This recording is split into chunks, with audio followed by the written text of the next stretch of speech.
kami mahasiswa dari Universitas Negeri Gorontalo, Fakultas Ilmu Pendidikan, jurusan Manajemen Pendidikan semester 5. Di sini kami akan mempersembahkan hasil video kami untuk memenuhi tugas mata kuliah Filsafat Manajemen Pendidikan.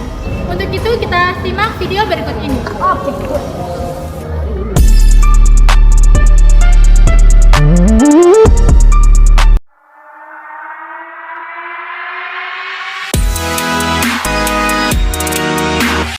Seperti yang kita ketahui, filsafat adalah cabang ilmu pengetahuan yang mempelajari pertanyaan-pertanyaan fundamental tentang keberadaan, pengetahuan, nilai, etika, dan masih banyak lagi.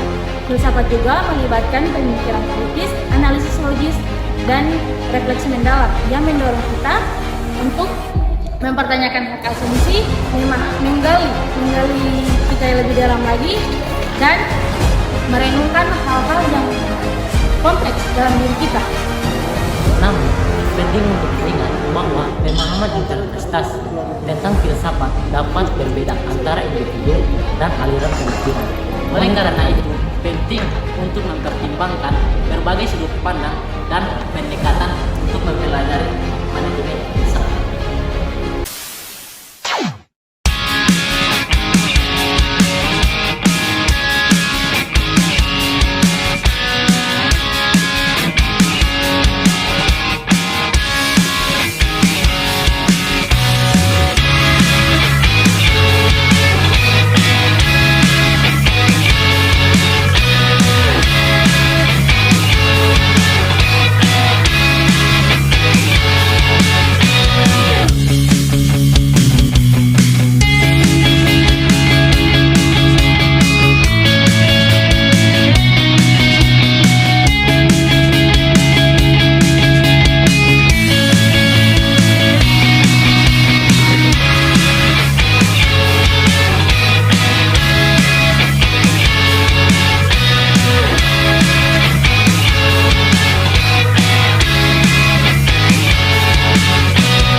I got so much more.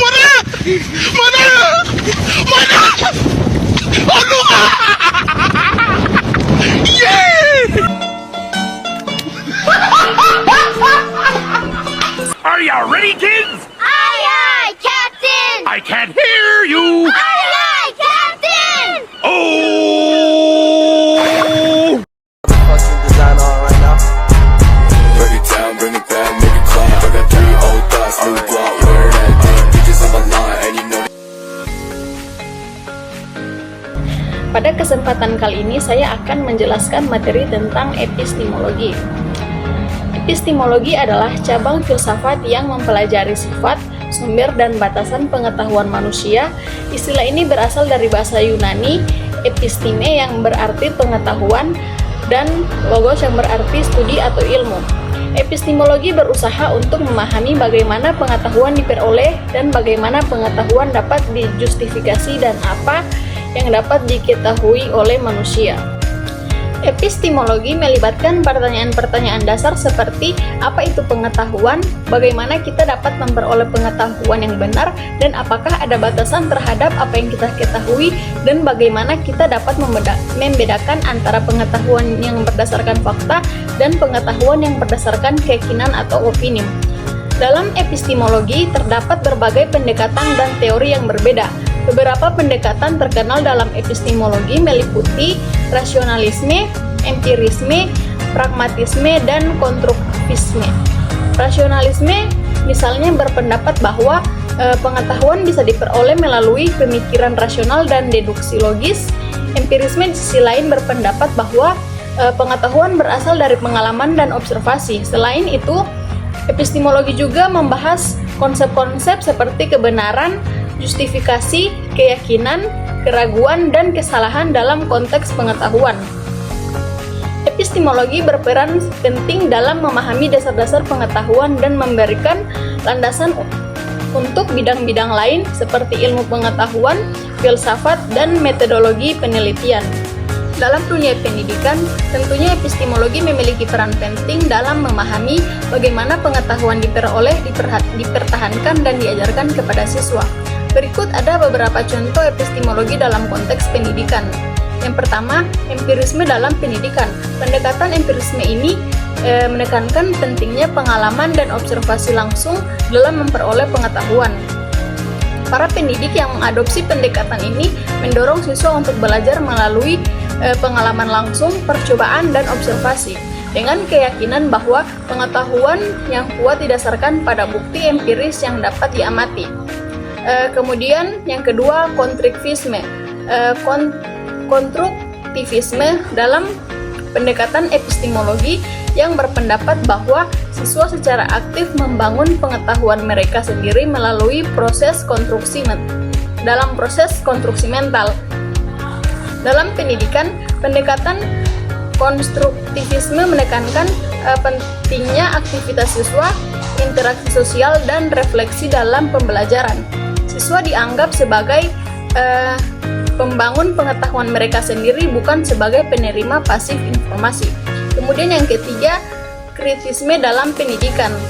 Pendekatan epistemologi yang kritis dalam pendidikan menekankan pentingnya kritis terhadap pengetahuan yang ada, mendorong siswa untuk mengembangkan keterampilan berpikir kritis, dan para pendidik yang mengadopsi pendekatan ini mempromosikan analisis, evaluasi, dan refleksi kritis terhadap pemahaman siswa. Yang keempat, realisme dalam pendidikan. Realisme adalah pendekatan epistemologi yang berpendapat bahwa pengetahuan memiliki keberadaan yang independen dari pikiran manusia. Dalam pendidikan, pendekatan realisme menekankan pentingnya mempelajari dunia nyata dan mengajarkan pengetahuan yang objektif dan faktual.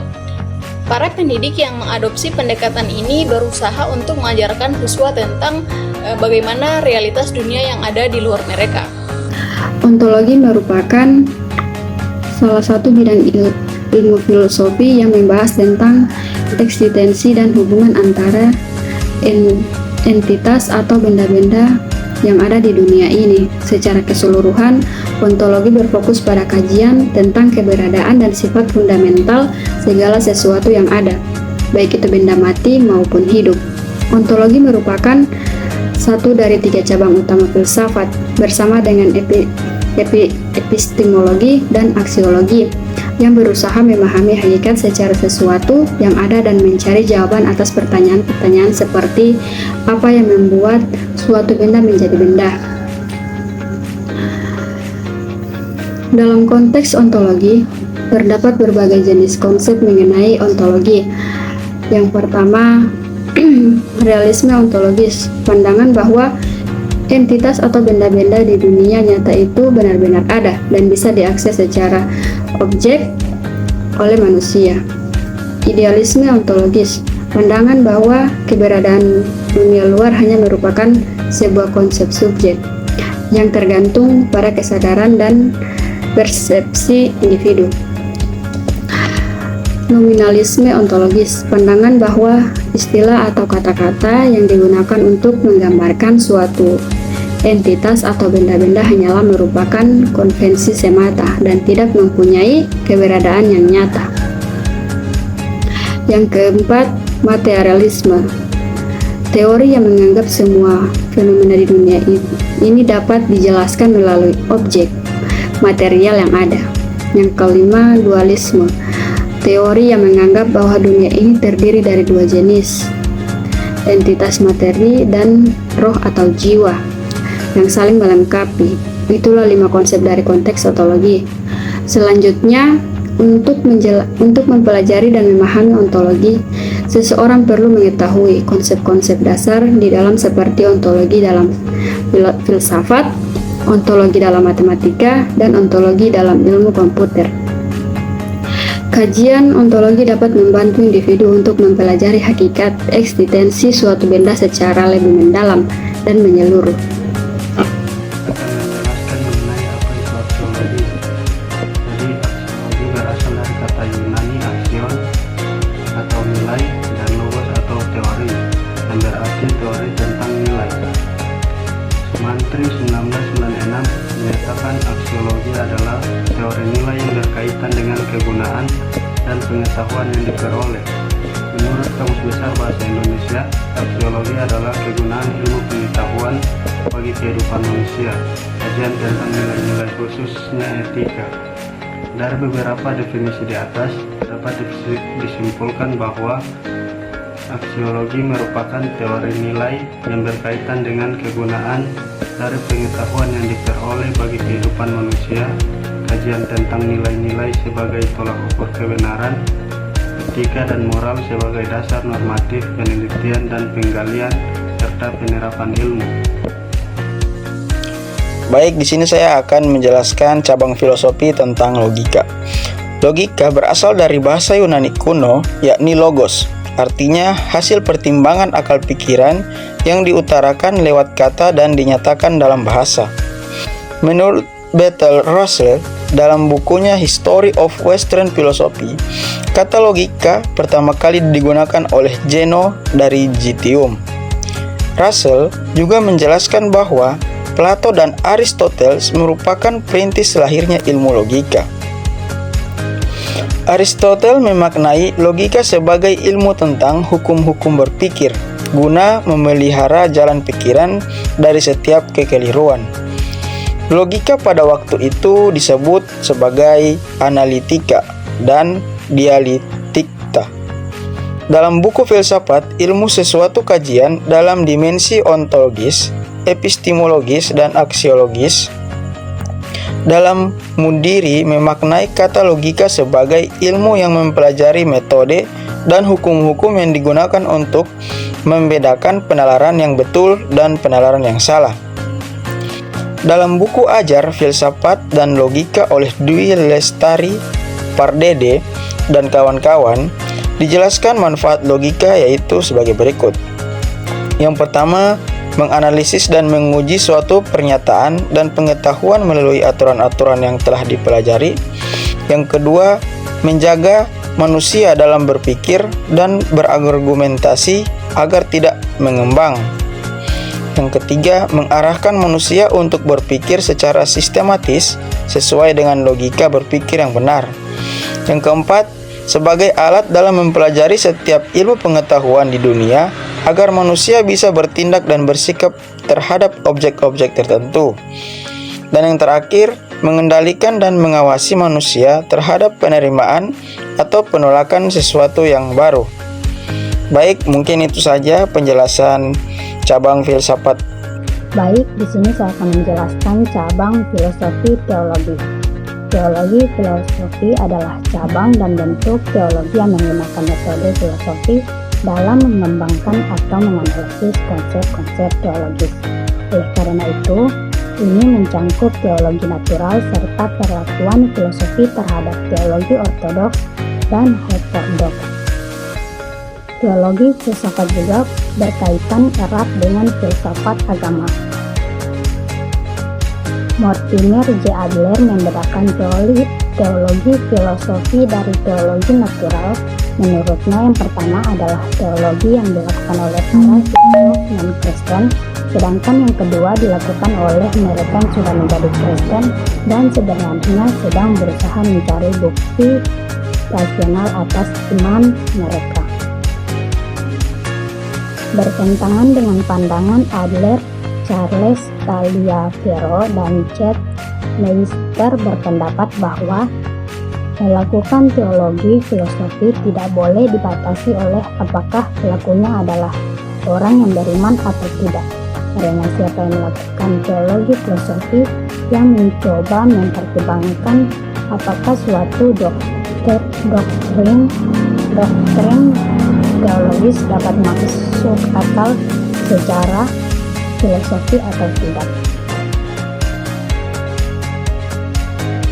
Di sini saya akan menjelaskan mengenai apa itu eksistensialisme. Eksistensialisme adalah aliran filsafat yang berfokus pada keberadaan manusia secara konkret dan problematikanya. Eksistensialisme berpendapat bahwa manusia adalah makhluk yang bebas dan bertanggung jawab atas pilihan-pilihannya. Terdapat beberapa prinsip eksistensialisme, di antaranya yang pertama, eksistensialisme mendahului esensi, yang dimana manusia tidak memiliki esensi yang sudah ditentukan sejak lahir, melainkan menciptakan esensinya sendiri melalui tindakan dan pilihan-pilihannya. Yang kedua, keberadaan adalah kondisi alami manusia, yang dimana manusia memilih dan menentukan jalan hidupnya sendiri. Yang ketiga, keberadaan adalah absurd, di mana dunia ini tidak memiliki makna atau tujuan yang sudah ditentukan. Manusia harus menciptakan makna dan tujuannya sendiri. Yang keempat, manusia bertanggung jawab atas pilihan-pilihannya, di mana manusia harus bertanggung jawab atas konsekuensi dari pilihan-pilihan mereka tersebut. Eksistensialisme memiliki pengaruh yang signifikan dalam pendidikan, terutama dalam hal penekanan pada tanggung jawab dan kebebasan siswa. Beberapa pengaruh besar terhadap eksistensialisme dalam pendidikan diantaranya: yang pertama, penekanan pada kebebasan siswa; yang kedua, penekanan pada tanggung jawab siswa; yang ketiga, penekanan pada dialog atau diskusi; yang keempat, penekanan pada kreativitas dan inovasi. Selanjutnya ada beberapa tokoh atau pendiri dalam eksistensialisme. Di antaranya yaitu yang pertama adalah Søren Kierkegaard. Dia adalah seorang filsuf Denmark yang dianggap sebagai pendiri eksistensialisme. Kierkegaard berpendapat bahwa manusia adalah makhluk yang bebas dan bertanggung jawab untuk menciptakan makna dan tujuan hidup sendiri. Yang kedua ada Friedrich Nietzsche. Ia adalah seorang filsuf Jerman yang berpendapat bahwa Tuhan telah mati dan manusia harus menciptakan nilai-nilai hidup mereka sendiri. Yang ketiga ada Martin Heidegger. Ia adalah seorang filsuf Jerman yang berpendapat bahwa keberadaan manusia adalah proyek yang harus diwujudkan. Yang keempat ada Jean-Paul Sartre. Ia merupakan seorang filsuf Prancis yang berpendapat bahwa manusia adalah makhluk absurd yang menciptakan makna dan tujuan hidup mereka sendiri. Nama saya Randir Mampuk, NIM 1314211086. Absurdisme adalah aliran filsafat dan pandangan dunia yang menekankan ketidaklogisan dan ketidakjelasan dan ketidakbermaknaan dalam kehidupan manusia. Pandangan ini muncul sebagai reaksi terhadap perasaan absurditas atau absurditas, yaitu perasaan bahwa kehidupan tidak memiliki makna yang inheren atau tujuan yang jelas. Salah satu karya paling terkenal yang menggambarkan absurdisme adalah Drama and Eden Godot, karya Samuel Beckett. Dalam absurdisme, kehidupan seringkali digambarkan sebagai serangkaian peristiwa tanpa tujuan yang pasti, di mana manusia mencari makna atau tujuan dalam keadaan yang ironis dan tidak masuk akal. Absurdisme tekanan sulitnya manusia untuk menemukan makna dalam dunia yang terasa absurd, dan sering kali menghadirkan unsur-unsur komedi hitam. Filosofi Prancis Albert Camus dalam karyanya yang terkenal The Myth of Sisyphus atau mitos Sisyphus mempertimbangkan pertanyaan etika dan eksistensialisme dalam konteks absurditas kehidupan manusia. Ia menyatakan bahwa kita harus menemukan makna dalam ketidakmaknaan itu sendiri melalui pilihan dan tindakan kita menghadapi intimidasi dan absurditas kehidupan. Singkatnya, absurdisme adalah pandangan dunia yang mengakui ketidakmungkinan menemukan makna yang melekat dalam kehidupan, namun terciptanya untuk tetap hidup dan bertindak meskipun dalam kondisi ini atau yang sekarang ini. Sekian dan terima kasih. Perkenalkan, nama saya Amelia Yasin dengan NIM 131421079. Pada video kali ini saya akan menjelaskan apa itu analitik filosofi. Baik, yang pertama ada pengertian dari analitik filosofi.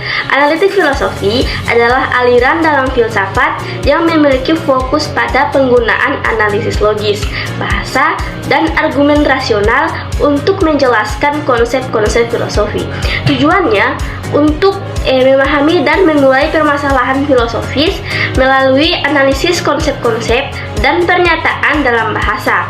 Aliran ini sangat dipengaruhi oleh logika dan bahasa serta mengutamakan ketelitian dan kejelasan dalam penjelasan konsep-konsep filosofi. Selanjutnya, saya akan menjelaskan teori dari analitik filosofi. Teori analitik filosofi adalah pendekatan dalam filsafat yang menekankan pada analisis bahasa sebagai alat utama untuk memahami konsep-konsep filsafat. Teori ini memiliki akar sejarah dalam karya-karya para filsuf seperti Ludwig Wittgenstein, Bertrand Russell, dan G.A. Moore. Pemahaman konsep, klaim, dan argumen di dalam filsafat dianggap bergantung pada pemahaman bahasa yang digunakan. Dalam teori analitik, penekanan diberikan pada klarifikasi makna dan struktur frasa, istilah, atau pernyataan filsafat.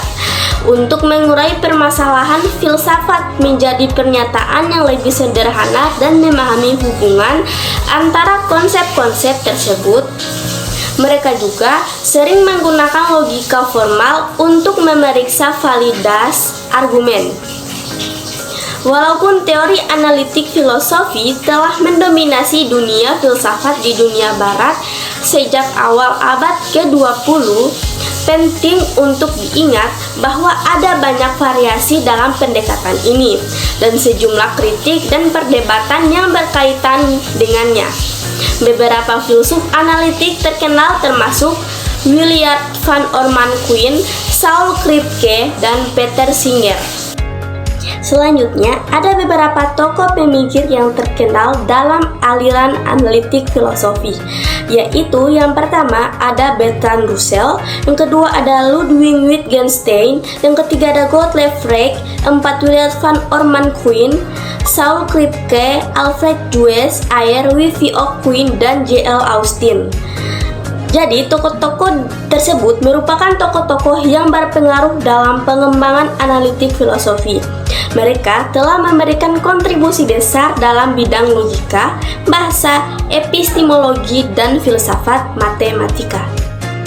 Jadi, dapat saya simpulkan bahwa filosofi analitik adalah aliran dalam filsafat yang berfokus pada analisis logis, bahasa, dan argumen rasional untuk menjelaskan konsep-konsep filosofi yang bertujuan untuk memahami dan mengurai masalah filosofis melalui analisis konsep-konsep dan pernyataan dalam bahasa. Teori analitik filosofi menekankan penggunaan bahasa sebagai alat utama dalam memahami konsep-konsep filsafat, dan ini berakar dalam karya-karya filsuf seperti Wittgenstein, Russell, dan Moore. Filsuf analitik berusaha untuk mengklarifikasi makna dan struktur konsep-konsep filosofi, serta menggunakan logika formal untuk memeriksa validitas argumen. Meskipun mendominasi dunia filsafat di barat, pendekatan ini memiliki variasi dan mendapat kritik. Beberapa filsuf analitik terkenal termasuk Quine, Kripke, dan Singer. Baik, itulah sedikit penjelasan dari saya. Sekian dan terima kasih. Pada kesempatan kali ini, saya akan menjelaskan materi mengenai Konfusianisme, yang merupakan salah satu aliran filosofis. Baik, langsung saja kita masuk kepada pembahasan pertama. Langsung saja kita masuk pada definisi Konfusianisme. Konfusianisme atau Confucianism adalah sistem filsafat dan ajaran moral yang berasal dari Tiongkok dan didasarkan pada pemikiran Konfusius. Konfusianisme adalah filosofi dan sistem kepercayaan dari Tiongkok kuno yang meletakkan dasar bagi sebagian besar kebudayaan Tiongkok. Jadi Konfusianisme ini mengajarkan nilai-nilai seperti etika, moralitas, ketaatan terhadap otoritas, dan pengembangan diri. Konsep-konsep seperti peran penting keluarga, penghormatan terhadap leluhur, dan pembentukan karakter individu adalah aspek penting dari ajaran Konfusianisme. Filosofi ini telah membentuk dasar bagi sebagian besar budaya Tiongkok dan mempengaruhi berbagai aspek kehidupan masyarakat termasuk politik, pendidikan, dan etika. Selanjutnya kita masuk pada pencetus dari Konfusianisme. Jadi Konfusianisme dicetuskan oleh seorang filsuf Cina yang bernama Konfusius, lahir pada abad ke-5 di Shandu, Cina. Pemikirannya tentang etika, perilaku yang baik, dan karakter moral ditulis oleh murid-muridnya dalam beberapa buku. Yang paling penting adalah Luinyu. Konfusianisme percaya pada pemujaan leluhur dan kebajikan yang berpusat pada manusia. Selanjutnya ada beberapa konsep besar dalam Konfusianisme. Yang pertama ada Ren atau kemanusiaan. Jadi Ren adalah konsep sentral dalam Konfusianisme yang mengacu pada kualitas kemanusiaan, kebaikan, dan belas kasih. Konfusius mengajarkan bahwa individu harus berusaha untuk mengembangkan sifat-sifat ini dalam diri mereka. Yang kedua ada Yi, keadilan. Yi merujuk pada keadilan atau moralitas dalam ajaran Konfusian. Individu diharapkan untuk bertindak dengan keadilan dan menjunjung tinggi nilai-nilai moral. Yang ketiga ada Shao, penghormatan kepada orang tua. Konfusius menganggap bahwa penghormatan kepada orang tua adalah dasar dari semua hubungan sosial yang baik. Shao menekankan pentingnya penghormatan, cinta, dan pengabdian kepada orang tua. Yang keempat ada Li atau tata krama. Li mengacu pada tata krama dan tindakan yang sesuai dalam berbagai situasi sosial. Hal ini mencakup penghormatan terhadap tradisi, upacara, dan norma-norma sosial. Jadi inti dari ajaran Konfusianisme ini yaitu Konfusianisme merupakan susunan falsafah dan etika yang mengajar bagaimana manusia bertingkah laku. Ajaran ini mementingkan akhlak yang mulia dengan menjaga hubungan antara manusia di langit dengan manusia di bumi dengan baik. Baik, itulah sedikit penjelasan materi dari saya mengenai Konfusianisme.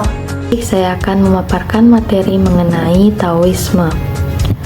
Aliran Taoisme merupakan sebuah aliran filsafat yang berasal dari Cina dan muncul kira-kira pada abad ketiga 1000 Masehi. Pengertian Taoisme itu sendiri adalah aliran filsafat yang berasal dari Tiongkok yang percaya bahwa jiwa manusia bersifat abadi dan ketika manusia meninggal, maka jiwanya akan bergabung dengan Tao. Tao yang dimaksud adalah alam semesta. Taoisme sebagai aliran filsafat atau Tao Chia mengajarkan agar manusia hidup mengikuti hukum alam, sedangkan Taoisme sebagai agama atau Tao Mao mengajarkan agar manusia tidak menentang hukum alam. Taoisme juga dikenal sebagai Daoisme, adalah aliran filosofi Tiongkok yang diatributkan dengan Lao Tzu pada abad ke-500 1000 Masehi yang mengembangkannya dari agama rakyat di pedalaman Tiongkok menjadi agama resmi pada masa dinasti Tang. Tokoh pertama atau peletak dasar ajaran Taoisme adalah Yang Shu, kemudian dipopulerkan oleh Lao Tzu. Menurut tradisi kepustakaan Cina, Lao Tzu disebutkan sebagai pendiri Taoisme. Kemudian yang meneruskan agama Taoisme adalah Zhuangzi, murid pertama dari Lao Tzu. Filosofi ini menekankan pada melakukan segala sesuatu sesuai dengan Tao atau Dao, kekuatan kosmis yang mengalir dalam segala hal yang mengikat dan membebaskan semuanya. Tao adalah prinsip utama dalam Taoisme. Ini adalah gagasan tentang kekuatan misterius dan alam semesta yang mendasari segala sesuatu. Tao sering dijelaskan sebagai jalan atau aliran yang mengatur segala sesuatu. Para penganut Taoisme berusaha untuk hidup sesuai aliran Tao. Adapun ciri-ciri Taoisme yaitu meliputi konsep Tao atau Dao. Tao adalah aliran prinsip pertama atau utama dalam Taoisme. Ini adalah ide tentang kekuatan alam semesta yang mendasari segala sesuatu. Tao sering dijelaskan sebagai jalan atau aliran yang mengatur segala sesuatu. Selanjutnya, yin dan yang. Konsep dualitas yin dan yang adalah aspek penting dalam Taoisme. Yin dan yang mewakili pasangan berlawanan seperti gelap dan terang, lembut dan keras yang sering saling melengkapi dan berinteraksi. Selanjutnya, alam dan kesederhanaan. Taoisme pentingnya berhubungan dengan alam dan kehidupan secara sederhana. Ini termasuk menaati alam, menjalani kehidupan yang alami, dan menghindari keserakahan. Selanjutnya, Wu Wei. Wu Wei adalah konsep tindakan alami dan tanpa usaha yang menekankan bahwa keberhasilan datang dengan mengikuti aliran alam dan tidak bertindak secara paksa. Selanjutnya, kultus Laozi. Laozi adalah tokoh kunci dalam Taoisme, dikenal sebagai penulis Dao De Jing atau teks klasik Taoisme. Dia dianggap sebagai pendiri Taoisme. Selanjutnya, keabadian dan reinkarnasi. Taoisme mempercayai konsep keabadian dan perwujudan. Seseorang diharapkan mencapai keabadian dengan mengikuti Tao dan dapat mengalami gambaran melalui berbagai kehidupan. Selanjutnya, pengobatan tradisional. Beberapa bentuk pengobatan tradisional Tiongkok seperti akupuntur dan pengobatan herbal dihilangkan dalam prinsip-prinsip Taoisme. Selanjutnya, kesenian dan kesusastraan. Taoisme memiliki dampak besar pada seni, kesusastraan, dan budaya Tiongkok termasuk seni rupa, puisi, dan musik. Taoisme memiliki berbagai aliran dan praktik berbeda, termasuk filosofis Taoisme dan Taoisme agama. Ciri-ciri ini mencerminkan keagamaan dalam tradisi Taoisme yang dapat mencakup berbagai keyakinan dan praktik. Sekian, itulah pemaparan materi mengenai Taoisme. Terima kasih. Sini saya akan menjelaskan tentang aliran Buddhisme. Aliran Buddhisme di Indonesia sering disebut dengan agama Buddha. Buddhisme adalah sebuah pandangan filosofis berpaham non-teisme yang berasal dari bagian timur anak benua India dengan berlandaskan kepada ajaran Siddhartha Gautama. Penyebaran Buddhisme itu sendiri dimulai sejak awal abad ke-4 sebelum Masehi hingga abad ke-6 sebelum Masehi. Buddhisme ini merupakan salah satu agama utama dunia terkait penganut, penyebaran geografis, dan pengaruh sosio-budayanya. Sekalipun masih dianggap sebagai agama timur, Buddhisme semakin populer dan berpengaruh di dunia barat. Agama ini adalah agama yang unik. Meskipun memiliki banyak kesamaan dengan Hinduisme, di mana keduanya mengajarkan tentang karma, yaitu hukum sebab akibat. Maya adalah natur alam yang adalah ilusi, dan samsara adalah lingkaran reinkarnasi. Para penganut Buddha atau Buddhisme ini percaya bahwa tujuan hidup yang utama adalah untuk mencapai pencerahan sebagaimana yang mereka definisikan tersebut. Sini saya akan menjelaskan materi tentang aliran pragmatisme. Istilah pragmatisme berasal dari bahasa Yunani, yaitu dari kata pragma. Kata ini memiliki banyak arti, antara lain fakta, benda, materi, kegiatan, tindakan, atau pekerjaan. Dari kumpulan arti tersebut, pragmatisme diberi pengertian sebagai yaitu adalah aliran filsafat yang mengajarkan bahwa kebenaran dari segala sesuatu berdasarkan kepada manfaat yang diberikannya. Sesuatu hal ini dapat kita nilai dari kebergunaannya bagi tindakan manusia untuk kehidupannya. Pragmatisme muncul sebagai tradisi pikiran yang berasal dari dunia barat dan berkembang khususnya di benua Amerika. Pragmatisme juga dapat digolongkan sebagai salah satu aliran filsafat pada abad ke-19 dalam sejarah filsafat barat. Pelopor pemikiran pragmatisme adalah yaitu seorang filsuf Amerika yang bernama Charles Sanders Peirce pada tahun 1939 sampai 1914. Pada pragmatisme, pandangan ini menyatakan bahwa kenyataan dari dunia yang terlihat oleh manusia merupakan fakta-fakta yang bersifat nyata, terpisah satu sama lain dan individual. Saya akan menjelaskan tentang apa itu Stoik. Stoik adalah salah satu aliran filsafat kuno yang berasal dari Yunan kuno pada abad ke-13 sebelum Masehi. Aliran ini didirikan oleh Zeno of Citium dan namanya diambil dari Stoa Phoikile, sebuah lorong dengan atap yang didukung oleh pilar-pilar di Athena di mana Stoik ini mengajar. Secara umum, Stoik ini adalah salah satu filsafat yang menekankan pada kehidupan yang sederhana, bijaksana, dan dalam keseluruhan berorientasi pada kebahagiaan yang tahan lama. Stoik percaya bahwa manusia hidup harus sesuai dengan alam semesta, mengendalikan emosi serta keinginan yang berlebihan. Dalam filsafat Stoik memiliki peran penting dalam beberapa aspek. Yang pertama, etika. Stoik ini menggambarkan pandangan etika yang menekankan moralitas, integritas, dan kewajiban. Mereka meyakini bahwa kebahagiaan terletak pada hidup dan moralitas yang berperilaku baik. Kemudian, logika. Stoik ini meneruskan prinsip-prinsip logika yang kemudian mempengaruhi pengembangan logika modern. Mereka membangun sistem penalaran yang kokoh, mempelajari cara berpikir yang rasional.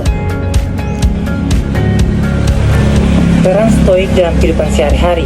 Secara relevan hingga saat ini, pengajaran Stoik dapat membantu individu mencapai ketenangan jiwa, mengatasi stres, menghadapi ketidakpastian hidup, dan menjadi pribadi yang lebih bijaksana.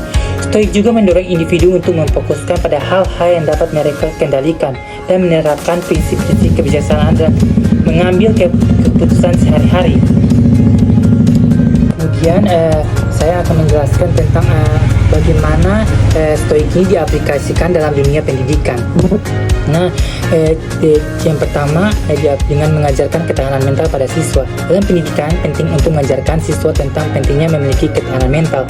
Prinsip Stoikisme ini seperti menerima hal-hal yang tidak dapat diubah dan fokus pada apa yang dapat dikendalikan dan dapat membantu siswa mengembangkan sikap yang kuat dan tetap tegar menghadapi pelajaran. Kemudian mendorong refleksi diri. Stoik ini mengajarkan pentingnya refleksi diri. Ini dapat diterapkan untuk mendorong siswa untuk memeriksa perilaku, tindakan, dan pikiran mereka sendiri secara kritis. Melalui refleksi diri ini, siswa dapat memahami diri mereka sendiri, meningkatkan kemampuan pemahaman mereka tentang nilai-nilai dan membuat perubahan yang diperlukan untuk perkembangan pribadi. Kemudian meningkatkan rasa tanggung jawab diri. Stoik ini mengajarkan bahwa kita memiliki kendali penuh dan tindakan pilihan kita sendiri. Dalam pendidikan, hal ini dapat digunakan untuk membantu siswa mengembangkan rasa tanggung jawab diri sendiri dan akuntabilitas terhadap pembelajaran mereka dengan menyadari bahwa mereka memiliki kontrol atas tindakan mereka sendiri dan dapat merasa lebih berdaya dan termotivasi untuk mencapai tujuan akademik mereka. Kemudian membangun hubungan yang sehat. Stoik ini mengajarkan pentingnya keadilan, kebijaksanaan, dan pemahaman terhadap orang lain. Dalam pendidikan ini dapat diterapkan dengan mendorong siswa untuk membangun hubungan sehat dengan teman sekelas mereka. Prinsip Stoikisme seperti empati, pengendalian diri, dan penghargaan terhadap orang lain dapat membantu menciptakan lingkungan belajar yang inklusif dan saling mendukung. Di sini saya akan menjelaskan poin-poin penting pada materi aliran skeptisisme. Baik, langsung saja. Skeptisisme adalah aliran pemikiran atau pendekatan yang intelektual yang menganjurkan sikap kritis dan sikap skeptis terhadap klaim atau pernyataan, terutama yang berkaitan dengan pengetahuan, kepercayaan, atau keyakinan. Ada beberapa aliran skeptisisme yang terkenal. Yang pertama, skeptisisme ilmiah. Ini adalah pendekatan skeptisisme yang mendasarkan diri pada metode ilmiah. Skeptisisme ilmiah mendorong pengujian, verifikasi, dan validasi. Klaim dengan bukti empiris, skeptisisme ini mendukung pemahaman yang berdasarkan pada fakta dan bukti yang kuat. Yang kedua, skeptisisme epistemik. Aliran ini menitikberatkan pada sifat dasar pengetahuan dan kepercayaan. Skeptisisme epistemik meragukan bahwa kita bisa memiliki pengetahuan yang pasti tentang dunia. Ini mendorong pertanyaan tentang apakah kita benar-benar bisa tahu sesuatu atau hanya memiliki keyakinan yang lebih atau kurang masuk akal. Yang ketiga, skeptisisme moral. Skeptisisme moral meragukan apakah ada standar moral yang objektif dan universal. Ini menyatakan bahwa nilai moral adalah subjektif dan bervariasi antar individu atau budaya. Yang berikut, skeptisisme filosofi. Skeptisisme filosofi adalah aliran yang mempertanyakan dasar-dasar pemikiran filosofi dan metode berpikir. Ini mengajukan keraguan mendalam tentang apa yang kita ketahui dan bagaimana yang kita tahu. Skeptisisme sering digunakan dalam ilmu pengetahuan untuk memastikan bahwa klaim ilmiah diuji secara kritis dan diuji kebenarannya. Ini juga menjadi sikap sehat dalam kehidupan sehari-hari yang mendorong orang untuk mempertanyakan klaim dan tidak menerima sesuatu begitu saja tanpa bukti yang cukup. Di sini saya akan menjelaskan materi tentang aliran filsafat rasionalisme. Baik, langsung saja yang pertama yaitu pengertian dari aliran filsafat rasionalisme. Rasionalisme adalah aliran dalam filsafat yang menyatakan bahwa segala sumber pengetahuan berasal dari akal pikiran. Secara etimologi, rasionalisme berasal dari bahasa Latin yaitu ratio yang berarti akal. Dengan demikian, fungsi panca indera manusia di dalam aliran filsafat rasionalisme adalah mendukung akal dalam memperoleh pengetahuan. Adapun contoh rasionalisme dalam kehidupan sehari-hari yaitu jika kita ingin mendapatkan uang, maka dari itu kita harus bekerja. Sebelum bekerja, kita juga dituntut untuk memperoleh ilmu pengetahuan. Nah, di sini juga akal kita sebagai manusia digunakan. Jadi, pemikiran rasionalisme masih harus diterapkan di zaman yang modern ini. Jadi orang-orang yang menganut paham rasionalisme ini menyatakan bahwa kebenaran harus ditentukan atau ditetapkan melalui pembuktian logika dan analisis yang berdasarkan fakta, bukan berasal dari pengalaman yang indrawi. Adapun latar belakang yang menyebabkan munculnya konsep pemikiran rasionalisme. Latar belakang munculnya rasionalisme yaitu keinginan untuk membebaskan diri dari segala pemikiran tradisional atau skolastik yang pernah diterima, tetapi ternyata tidak mampu menangani hasil-hasil ilmu pengetahuan yang dihadapi.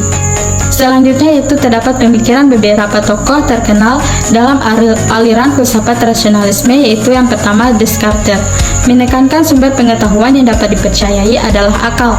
Yang kedua, De Spinoza, ia mengatakan jika kebenaran itu terpusat pada pemikiran dan keluasan untuk berpikir.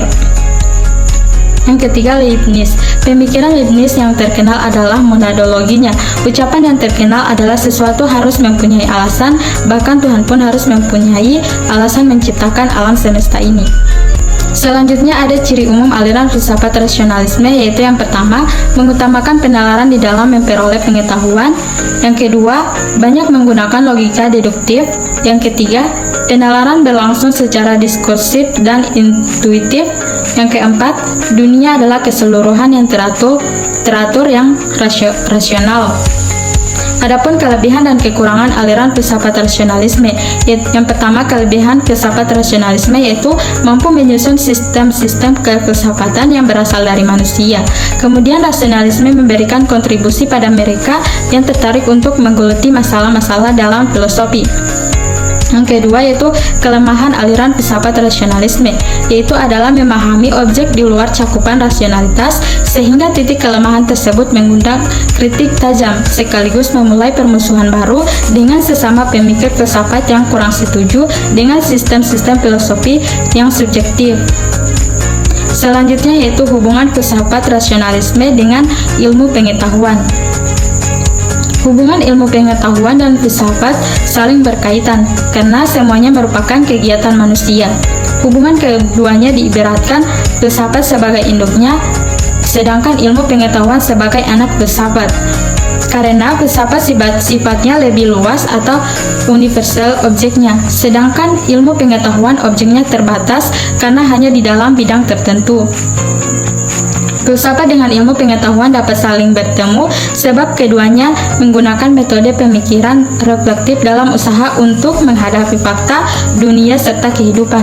Keduanya menunjukkan sikap kritik serta pikiran terbuka dan tidak memihak. Dalam mengetahui hakikat kebenaran, keduanya berkepentingan dalam mendapatkan pengetahuan yang teratur. Menjelaskan empirisme secara etimologis berasal dari kata bahasa Inggris yaitu empiricism experience.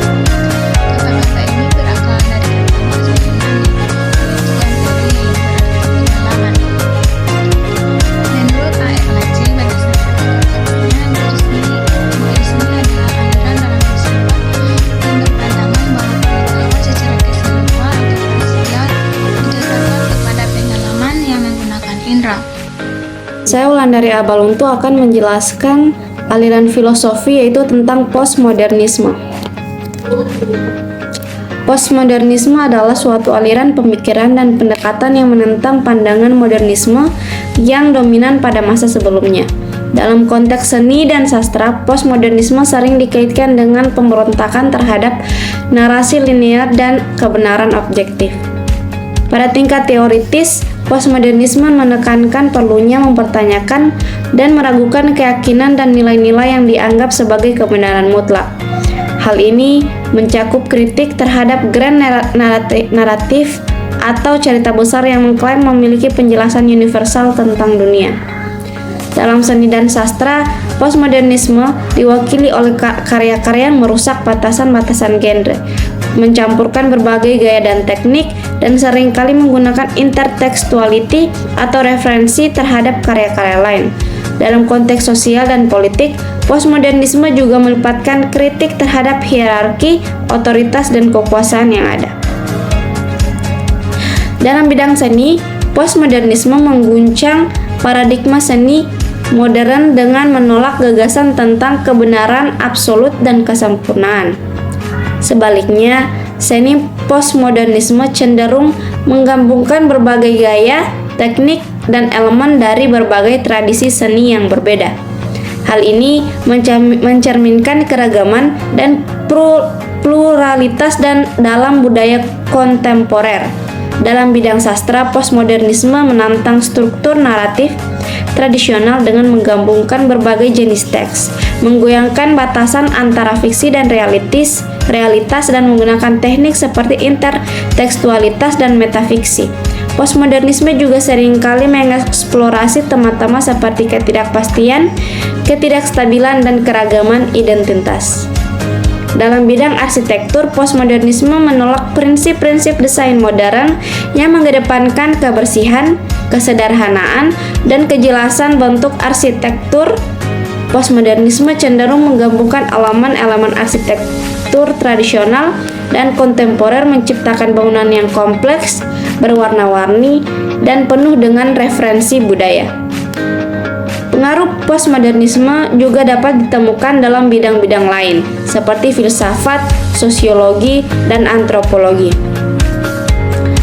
Baik, itulah dari saya. Sekian dan terima kasih. Saya akan memaparkan materi tentang konstruktivisme. Konstruktivisme adalah pendekatan yang menunjukkan bahwa pembelajaran lebih efektif dan bermakna ketika siswa mampu berinteraksi dengan masalah atau konsep. Contoh pembelajaran dengan menggunakan prinsip teori belajar konstruktivisme adalah gagasan pembelajaran, bahasa kolaboratif, pembelajaran berbasis proyek.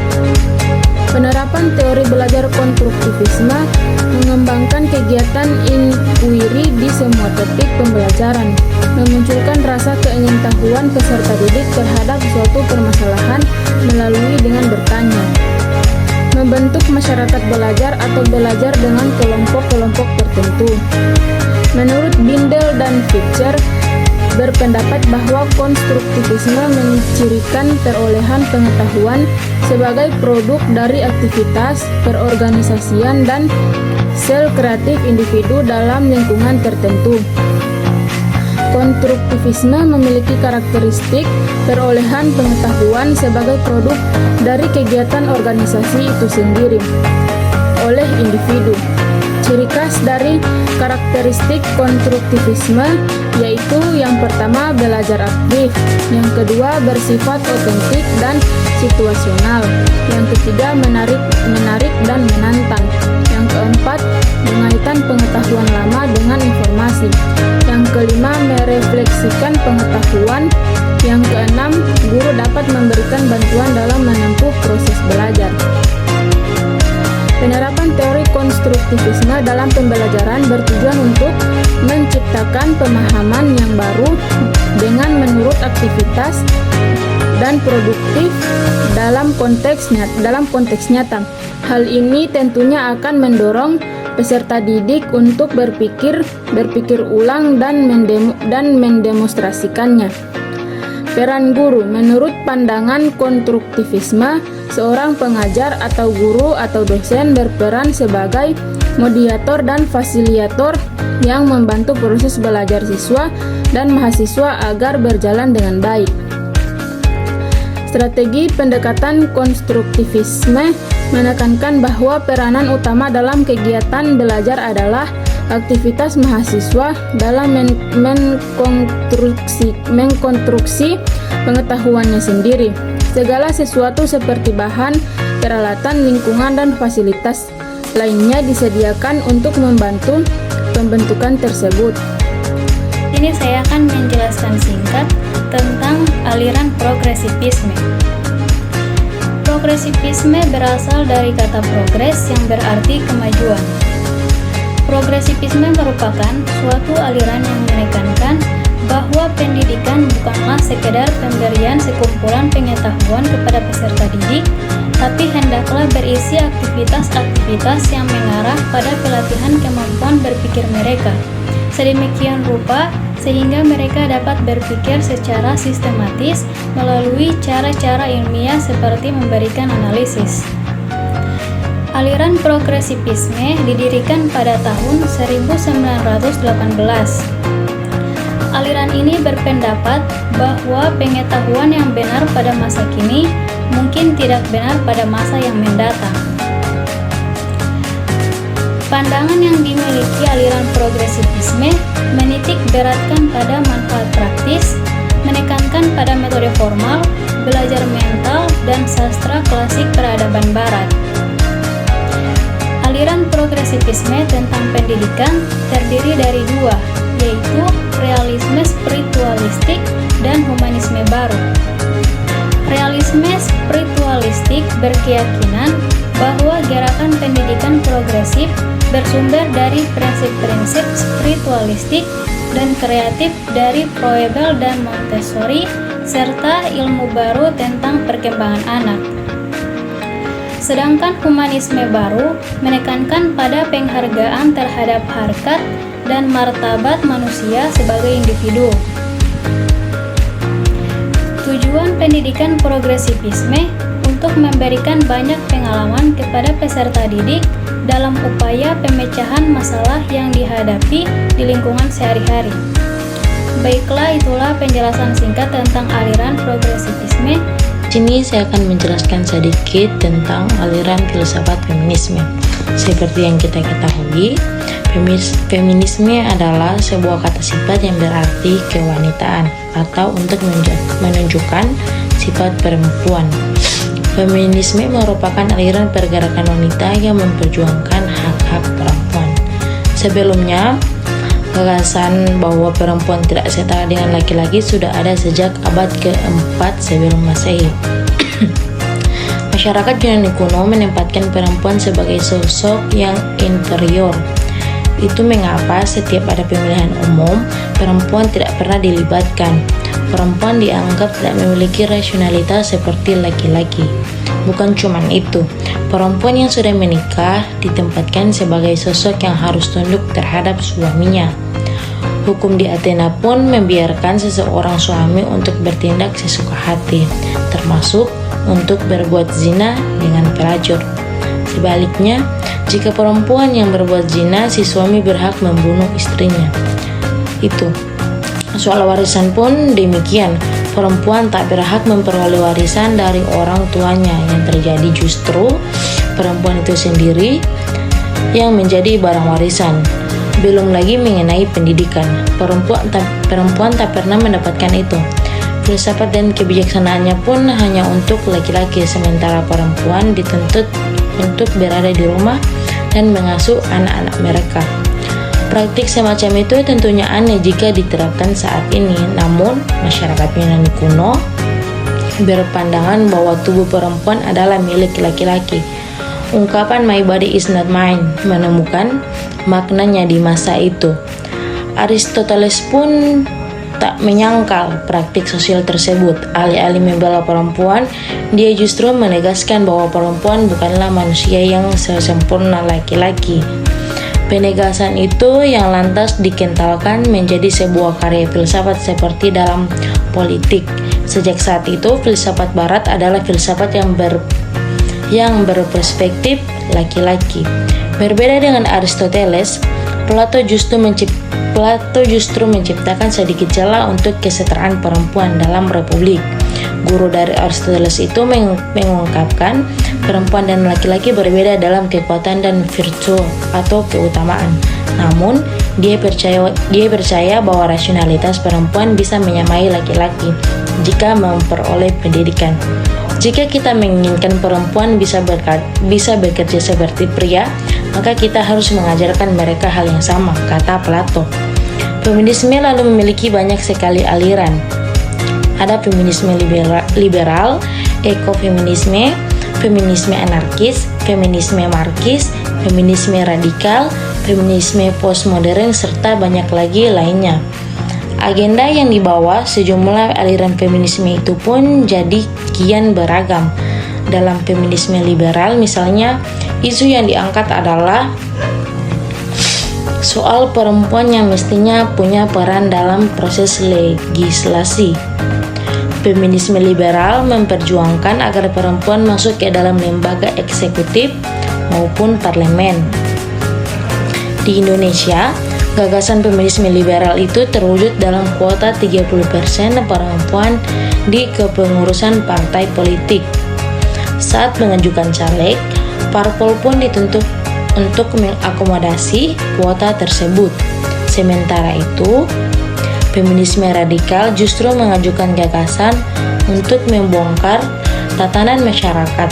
Feminisme radikal percaya bahwa ketimpangan antara laki-laki dan perempuan disebabkan karena budaya patriarki. Baiklah, saya akan memaparkan aliran filsafat relativisme. Relativisme adalah filsafat yang tidak mengakui nilai absolut atau kebenaran. Relativisme merupakan filsafat yang menganggap pengetahuan, kebenaran, dan moralitas dalam kaitannya dengan budaya, masyarakat maupun konteks sejarah, tidak bersifat mutlak. Beberapa macam aliran-aliran relativisme, yaitu yang pertama, relativisme etika. Relativisme etika merupakan paham atau aliran pemikiran filsafat yang secara tegas menolak pendapatan yang menyatakan bahwa norma etika berlaku untuk semua orang di mana saja.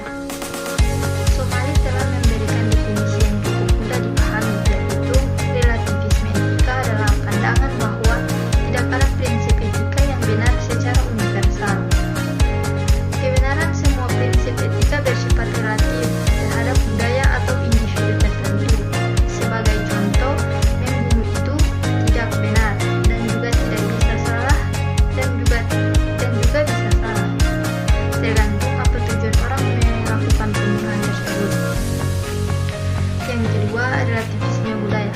Relativisme budaya berbeda dengan relativisme etika. Relativisme etika berbicara tentang pengabaian prinsip dan tidak adanya rasa tanggung jawab dalam pengalaman hidup seseorang. Sebaliknya, relativisme budaya berbicara mengenai pegangan yang teguh pada prinsip, pengembangan prinsip tersebut, dan tanggung jawab penuh dalam kehidupan dan pengalaman seseorang. Yang ketiga, relativisme agama. Lain halnya dengan relativisme etika dan budaya. Inilah ujung dari paham relativisme yang sangat mengkhawatirkan, yaitu relativisme agama. Paham ini mengajarkan ketidakyakinan atau keraguan umat beragama terhadap kebenaran agamanya sendiri.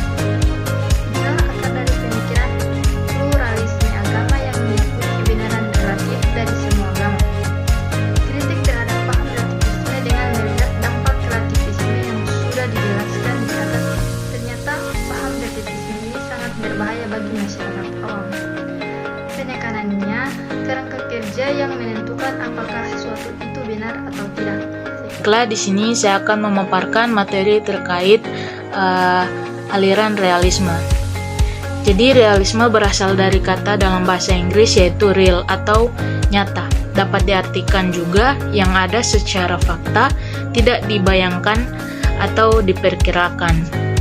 Nah, adapun kata fakta dalam bahasa Indonesia itu berarti hal, keadaan atau peristiwa yang merupakan sebuah kenyataan, sesuatu yang benar-benar ada atau yang telah terjadi. Realisme juga berasal dari kata Latin yang realis, yang berarti nyata. Nah, dalam bidang metafisika, realisme berarti konsep-konsep umum yang disusun oleh budi manusia yang sungguh juga terdapat dalam kenyataan, lepas dari pikiran manusia. Dalam arti umum, realisme berarti kepatuhan kepada fakta, kepada apa yang terjadi. Jadi bukan kepada yang diharapkan atau yang diinginkan. Akan tetapi, dalam filsafat, kata realisme dipakai dalam arti yang lebih teknis. Nah, realisme juga merupakan suatu aliran dalam ilmu pengetahuan. Aliran realisme mempersoalkan objek pengetahuan manusia. Aliran realisme memandang bahwa objek pengetahuan manusia itu terletak di luar diri manusia itu sendiri. Contohnya, sebuah kursi itu ada karena ada yang membuatnya. Begitu juga dengan adanya alam, yang berarti ada yang membuatnya juga. Tetapi kaum realis itu tidak mempercayai adanya ruh karena yang ada hanyalah jiwa. Nah, kaum realis ini juga berpendapat bahwa tidak ada kehidupan sesudah kematian. Aliran realisme adalah aliran filsafat yang memandang bahwa realitas sebagai dualitas. Aliran realisme itu memandang dunia ini mempunyai hakikat realitas yang terdiri dari dunia fisik dan dunia rohani. Hal ini berbeda dengan filsafat aliran idealisme yang bersifat monistis yang memandang hakikat dunia pada dunia spiritual semata. Hal ini berbeda dari aliran materialisme yang memandang hakikat kenyataan adalah kenyataan yang bersifat fisik semata.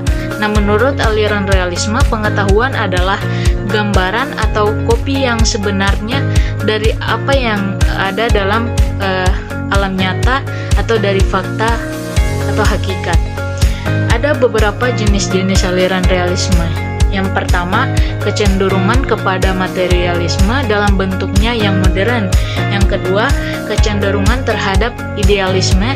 Yang ketiga, terdapat kelompok realis yang menganggap bahwa realitas itu pluralistik dan terdiri atas bermacam-macam jenis. Ini saya akan menjelaskan pengertian serta contoh dari epistemologi. Epistemologi adalah cabang filsafat yang mempelajari sifat, asal-usul, dan batasan pengetahuan. Di sini kita perlu mencoba menjawab pertanyaan tentang bagaimana kita tahu apa yang kita tahu, serta apa yang dapat kita ketahui, dan bagaimana kita membenarkan pengetahuan kita.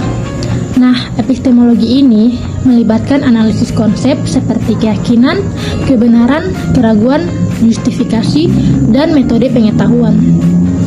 Dalam epistemologi, ada berbagai pendekatan dan teori yang berusaha menjelaskan dasar-dasar pengetahuan dan bagaimana kita memperolehnya, serta beberapa konsep penting dalam epistemologi termasuk empirisme, di mana pengetahuan berasal dari pengalaman, rasionalisme, di mana pengetahuan berasal dari pemikiran dan akal, skeptisisme atau keraguan terhadap pengetahuan, dan realisme, keyakinan bahwa objek pengetahuan adalah secara independen.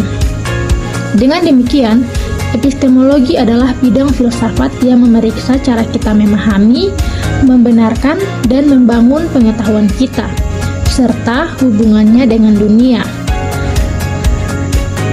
luar maupun dalam kehidupan sehari-hari. Nah, epistemologi ini memiliki dampak yang signifikan dalam bidang ilmiah. Perdebatan tentang realitas, di mana pengembangan teori pengetahuan atau kontroversi pengetahuan, pendidikan, dan banyak lagi. Baiklah, itulah hasil penjelasan saya tentang epistemologi. Terima kasih.